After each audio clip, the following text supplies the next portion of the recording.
আমাদের ভোলাগঞ্জ সাদা পাথর ভ্রমণ ছিল এক স্মরণীয় অভিজ্ঞতা। প্রকৃতির সৌন্দর্য, সাদা পাথরের সারি, ঝকঝকে স্বচ্ছ পানি আর চারপাশের পাহাড়ি দৃশ্য সব মিলিয়ে যেন এক স্বপ্নরাজ্য।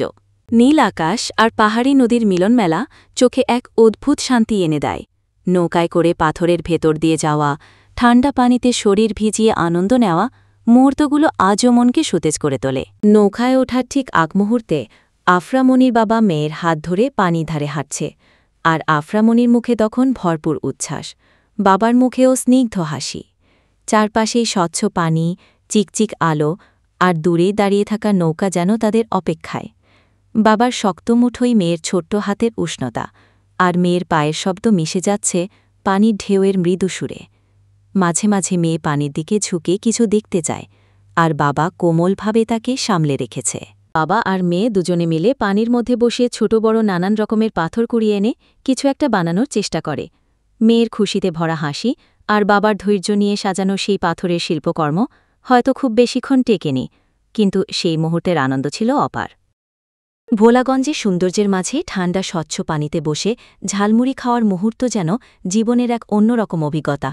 দূরে পাহাড় ঘেরা নীল আকাশ, চারপাশে সাদা আর রঙিন পাথরের অপরূপ সাজ, আর পানির ঢেউয়ের মৃদু শব্দ, সব মিলিয়ে তৈরি হয় এক স্বপ্নময় পরিবেশ।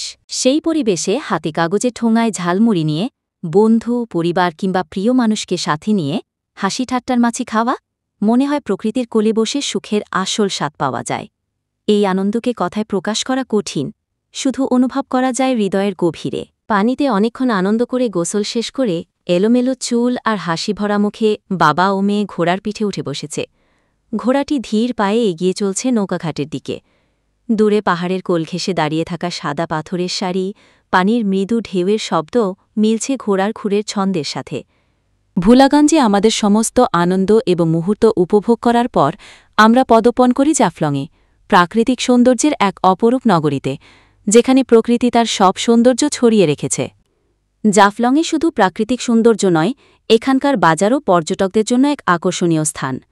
চা বাগানে তাজা চা পাতা, স্থানীয় বনফল ও ফ্রুট জুস, পাথরের ছোট ছোট শিল্পকর্ম, স্থানীয় পোশাক ও টেক্সটাইল, ছোট ছোট হাতের খেলনা, হস্তনির্মিত জুয়েলারি, সবকিছুই স্থানীয় সংস্কৃতি ও প্রকৃতির সান্নিধ্য বহন করে। জাফলংয়ের পাহাড়ের ঢালুতে বিস্তৃত সবুজ চা বাগান, নদীর স্বচ্ছ মৃদুধারা, অসংখ্য পাথর আর দূরে ঝলমলে সাজের শহর, এসব কিছু আপনাকে মুগ্ধ করবেই। সাদা পাথরের সব পাথর উঠিয়ে নিয়ে যাবার পর সেই স্থান আজ নিঃশব্দ, এক অজানা শূন্যতায় ডুবে আছে। যেখানে আগে হাসি আর খুশির শব্দে পুরো পরিবেশ প্রাণবন্ত হয়ে উঠত, এখন সেখানে শুধু শূন্যতা।